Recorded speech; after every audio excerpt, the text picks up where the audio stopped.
the most common question I get asked. Finally got around to making this video, so here it is. For FPV, I run two GoPros, one Hero 6 and one Hero 7 that basically stay locked on the same settings at all times. And I just switch between the cameras depending on what kind of flying or filming I'm doing. Let's start with the Hero 7. So I use this for all the freestyle, non-filming stuff, never gonna see real steady go, kind of flying, shredding at the park, that kind of stuff. So I run this on 4K Super View, 16:9 aspect ratio, 30 frames a second, 1/60th shutter speed, flat color, low sharpness, white balance at 55K. I feel like this gives you the motion blur at the 30 frames. The 60 frame rate is the 180 rule, so you get just like super clean looking video, takes away from the action cam look. And then same with the flat color and the low sharpness, those kind of take away from it looking like an action cam. Going in flat color lets you bring more out in post, and it makes color grading a bit easier. You're not kind of pigeonholed in a GoPro color. But I will say that on like a nice bright day with blue skies, GoPro color is pretty good. It's just all the other times that it kind of struggles a bit.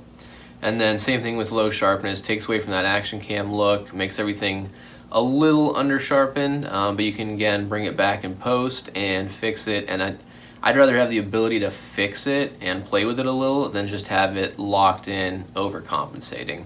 So those are my freestyle shredding Hero 7 settings. And then for real steady go, stabilized, film gigs, that kind of stuff footage, I use a Hero 6 that's on 2.7K, 4:3 aspect ratio, because real steady, when it stabilizes, it'll crop the clip. So if you give it a 4:3 clip, then it'll dump out a 16:9 at the end of the stabilization. Looks a lot better. You don't get that crazy, long, like super cinematic Christopher Nolan kind of vibe, which is cool. But I'd rather have the option to add that in again in post than be pigeonholed into it.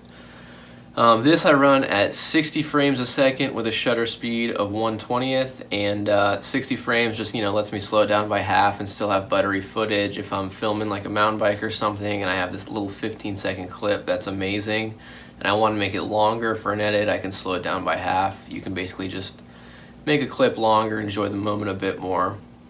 And then everything else on this is the same. It's flat color, low sharpness, white balance of 55K, all for the same reasons. And with the 6, I pretty much, at the 60 frames, 1/20th shutter speed, I'm always, most of the time, switching between an ND4 or an ND8, sometimes a 16 if it's really bright or I'm over bright water, like it's reflecting the sun. Most of the time an 8, when it gets darker a 4, and then very seldomly I've run no ND. That's like a overcast, cloudy day right before the sun goes down. It's super dark out.